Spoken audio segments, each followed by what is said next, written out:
আমি কেন কাজের বউয়ের মতো তোমার কাজ করার কথা বলবো? আচ্ছা মা, মানে বুঝতেছো না কেন?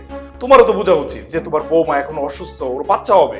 বাবা বাবা বাবা, তোর মুখে দিয়ে বুলি ফুটছে। তোর সাহস কত বড় তোর বউয়ের সামনে আমারে তুই এই কথাগুলা কইতাছস, তাই না? তোর এত বড় সাহস হয়ে গেছে? মা আপনি শান্ত হন, আমি এক্ষুনি যাচ্ছি। বাবা বাবা বাবা, স্বামীর সামনে তো ভালোই নাটক শিখছো।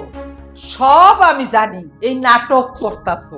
কাম কাজ লাঠে উঠাইয়া দিয়া বিস্তায় ঠাকুর সাজ্জা বইছো, যাতে সব কাম আমি করি, ঠিক না? ভালোই নাটক করতা।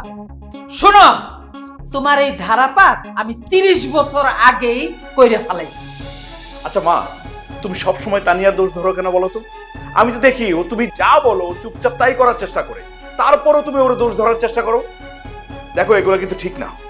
কোনটা ঠিক কোনটা বেঠিক আমি বুঝি না।